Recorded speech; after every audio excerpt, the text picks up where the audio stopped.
Some nights, the world feels quiet, too quiet. A lone camper in the frozen woods, footsteps in the dark that shouldn't be there. A man in a wedding suit moving through the city like he doesn't belong. And someone inside your own house watching while you sleep. Tonight, we'll explore stories that chill you to the bone, where every shadow hides a secret and every sound could be the last thing you hear. Stay close and don't blink.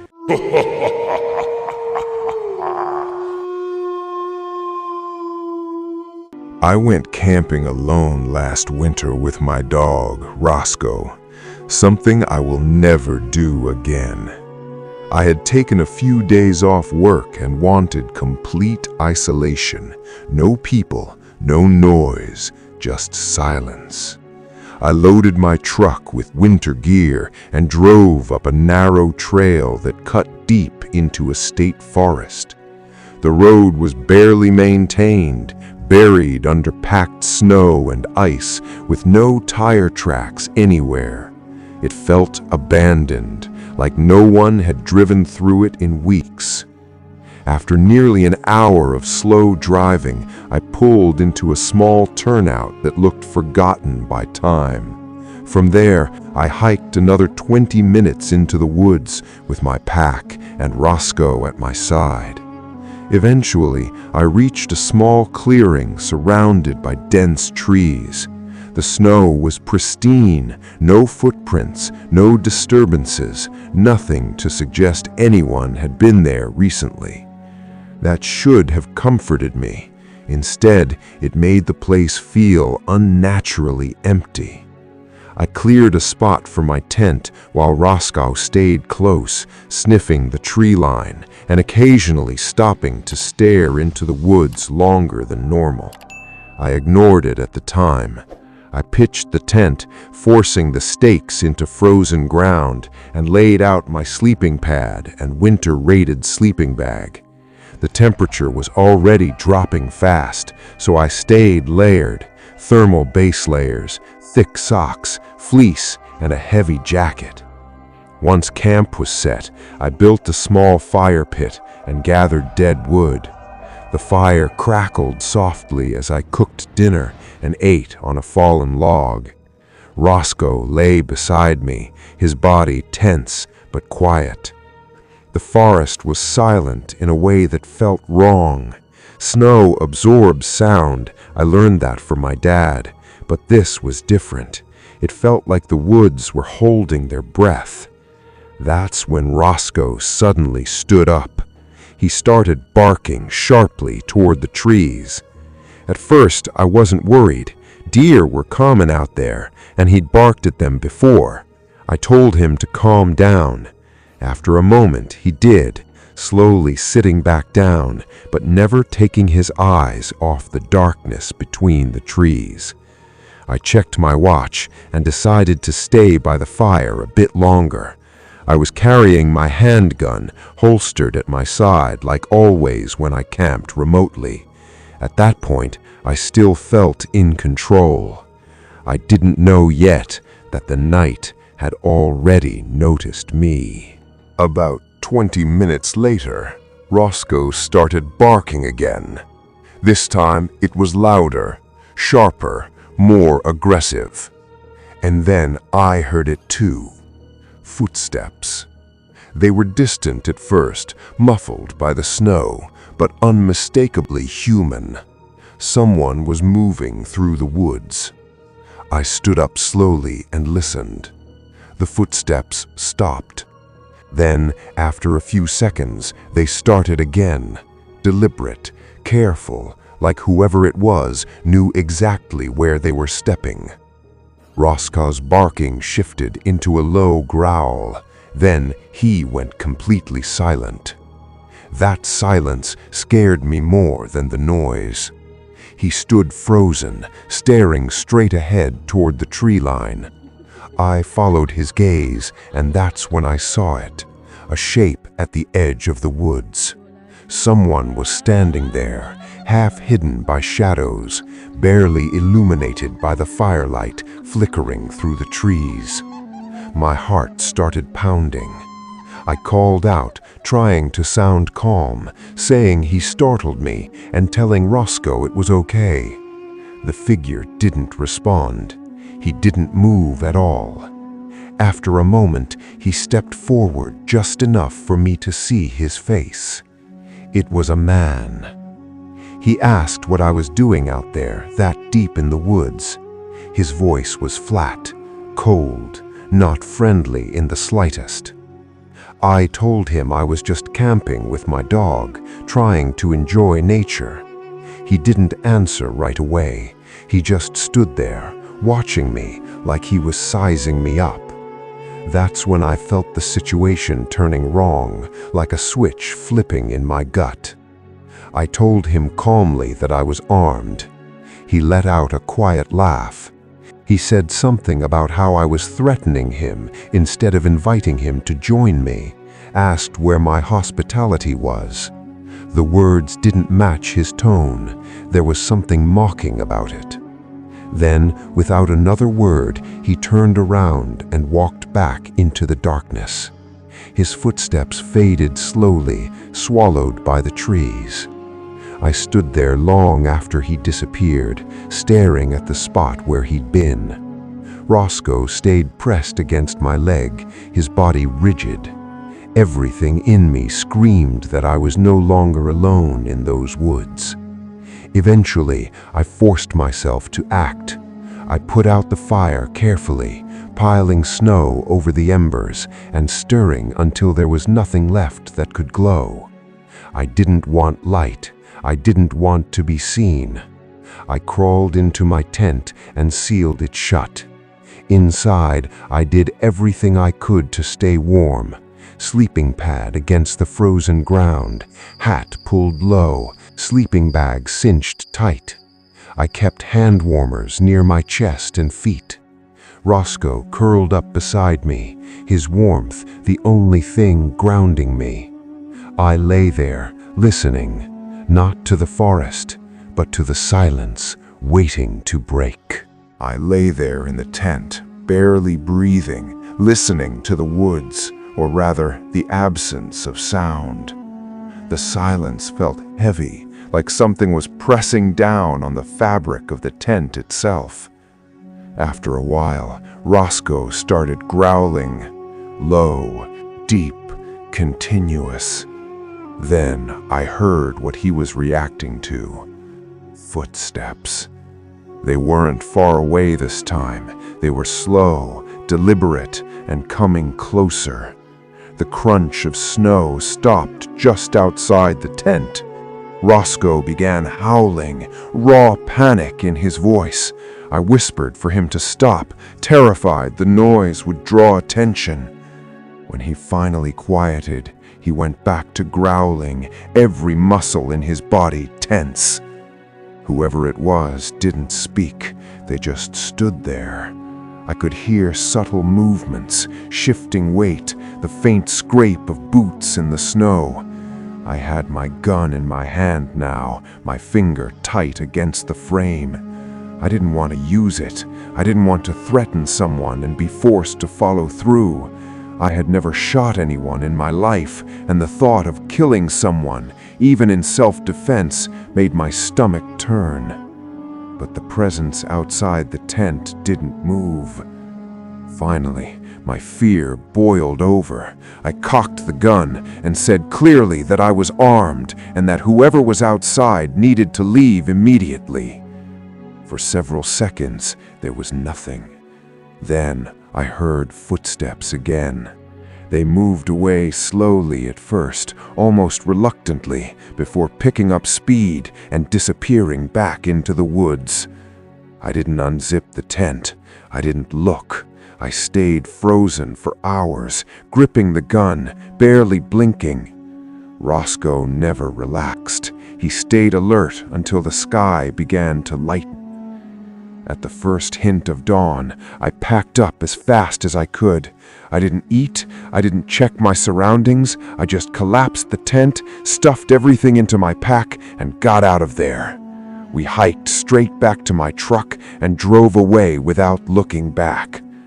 I never returned to that part of the forest, and I never will, because whatever that man wanted that night, it wasn't company. What you're about to hear is real and horrifying. Tell me, where are you listening from? Feeling uneasy in your chest? Comment below. If you're new, follow now. It was the July 4th weekend of 2025 when I drove from Melbourne, Florida to Charleston, South Carolina to visit my friend Mark. We hadn't seen each other in years. He was doing an internship for his law program and staying in a house near the city. The drive was smooth, uneventful. Nothing felt off, yet. When I arrived, we played pickleball before nightfall and caught up on life.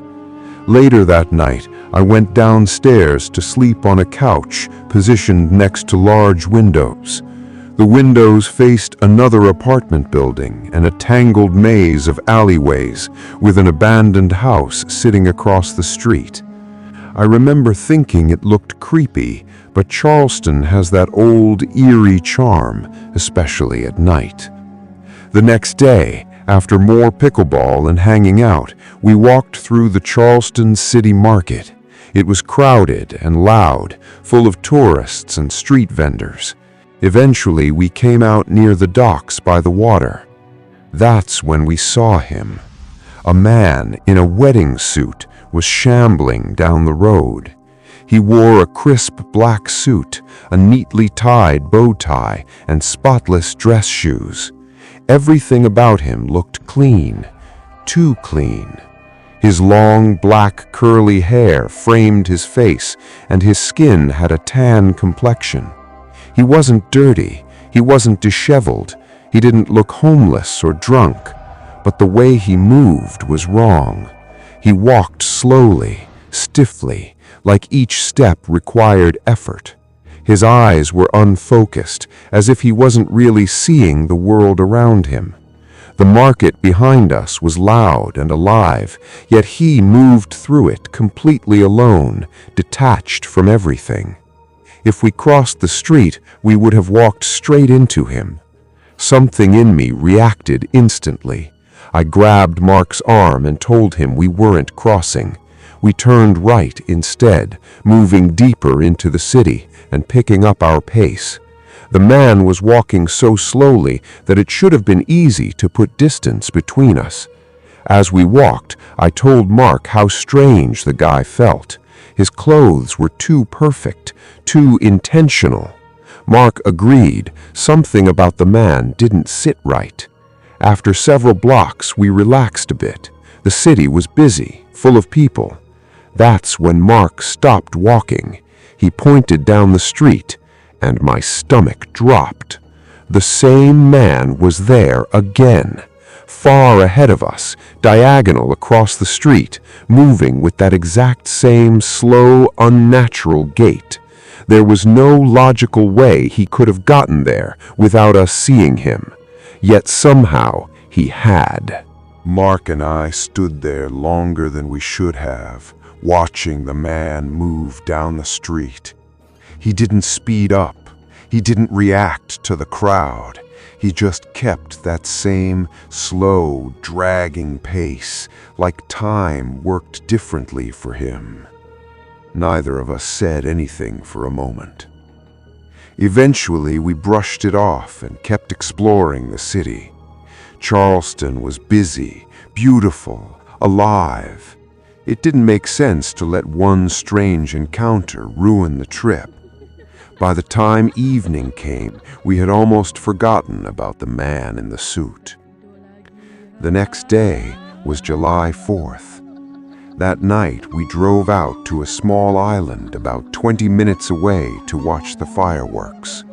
the sky lit up with color, crowds cheering, music playing from cars.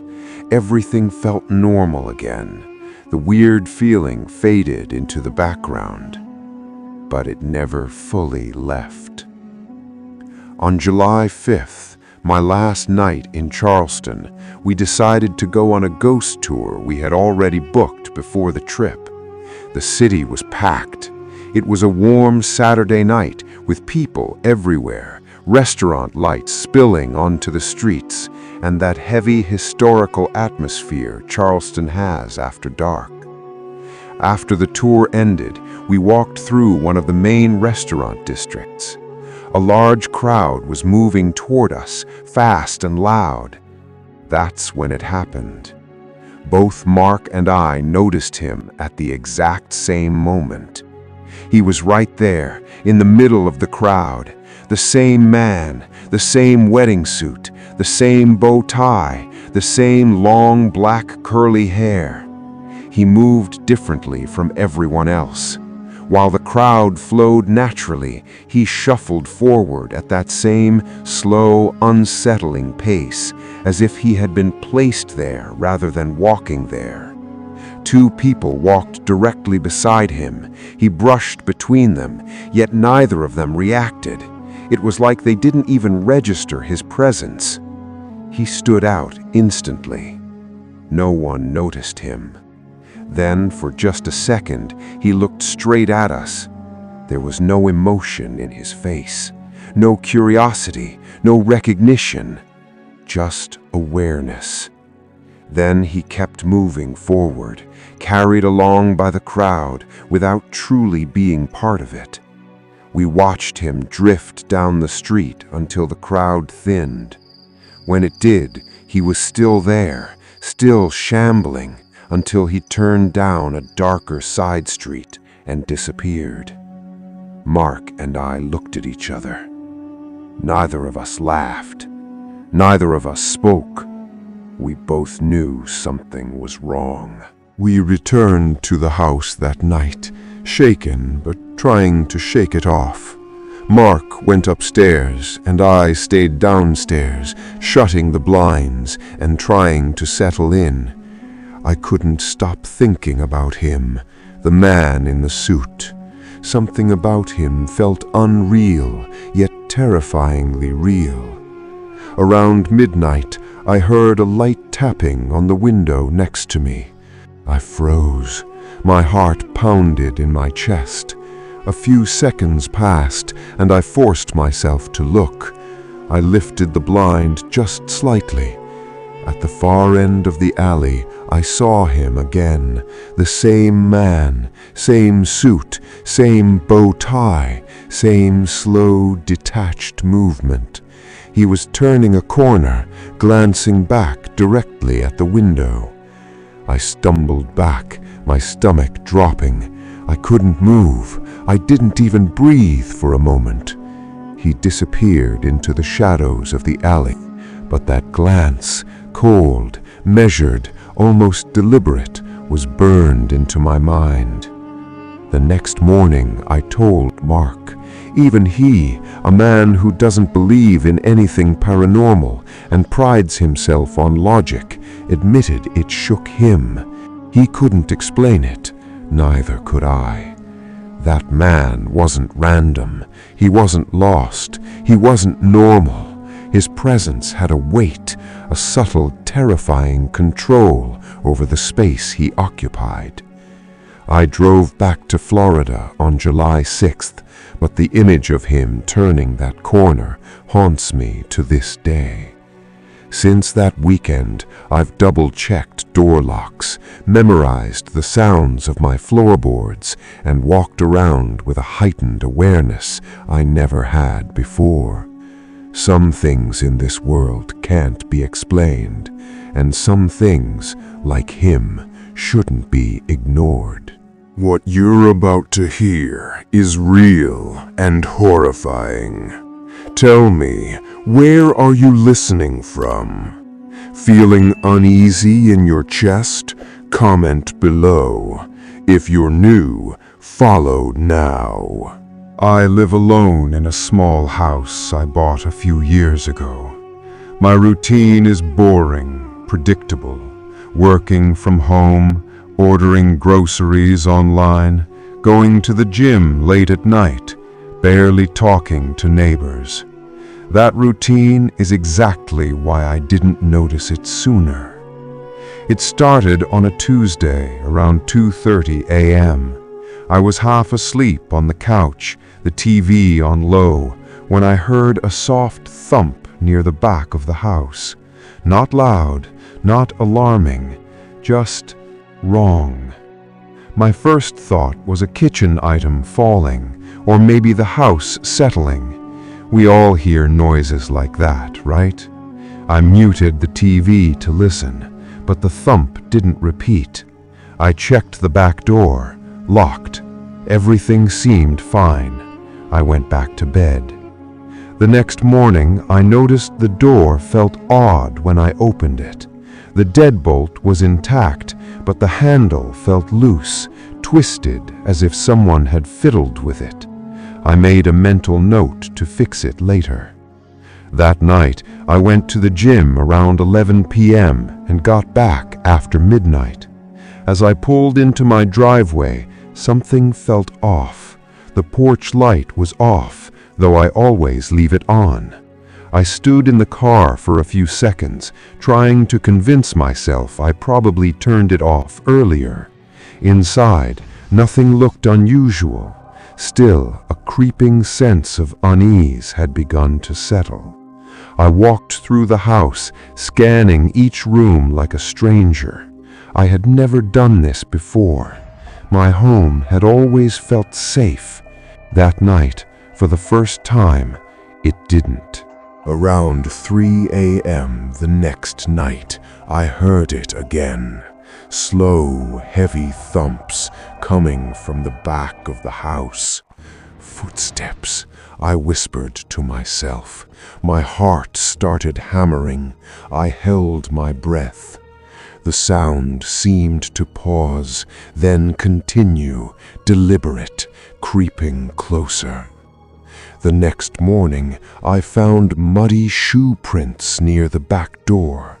They weren't clear. Someone had tried to wipe them off before moving around. My stomach dropped. I checked the back door again. Faint scratch marks around the lock caught my eye, like someone had used a thin tool to pry it. I called a locksmith, saying only that the lock seemed faulty. I didn't mention the footprints. That afternoon, the lock was replaced. Everything appeared normal. But that night, I pushed a chair under the back door handle and locked my bedroom door, something I'd never done before. Around 4 a.m., I woke to soft tapping at my bedroom door. It wasn't a knock. Someone was testing it with their fingertips. I froze, staring at the door, eyes burning from refusing to blink. The tapping stopped. Then I heard soft footsteps moving away down the hallway. Sleep abandoned me completely. My mind raced, imagining every possible scenario. Whoever had been in my house was still out there, somewhere, watching, knowing the layout better than I did. A few nights later, around 2 a.m., I heard it again, from the basement. The door was cracked open, a shadow stretching down the stairs. My chest tightened, fear washed over me in waves. I crept to the door, just enough to peek through the crack. And there he was. At the bottom of the stairs, or maybe one of the lowest steps, a figure stood, still, silent, watching. My heart hammered so loud I was sure he could hear it. I slammed the door and bolted to my car, calling 911 once more. The police arrived quickly, entering the house while I waited outside. Minutes later, they emerged, handcuffs clinking. He was barefoot, wearing dark, worn clothing, and he didn't look at me once. They searched the house thoroughly. Behind the furnace in the basement, they found food wrappers, bottled water, and a phone charger plugged into an outlet. Someone had been living there, sleeping on the concrete floor, hidden in shadows. Days later, I found the most disturbing proof, a photo of me sleeping, taken at 3:11 a.m., the same night I had woken to my unplugged phone. Someone had been inside my house while I slept. The police said the photo could lead to additional charges, stalking, forced registration as a sex offender. But that did nothing to erase the terror I felt. Since that night, I've never gone into my basement alone. Every creak, every shadow, every sound makes my pulse spike. Sleep is no longer restful. Safety is a memory. And I know, deep down, it will never truly feel safe again. And with that, we bring tonight's terrifying story to an end. But remember, as the night grows darker, the secrets only grow deeper. Follow or subscribe now if you have the courage.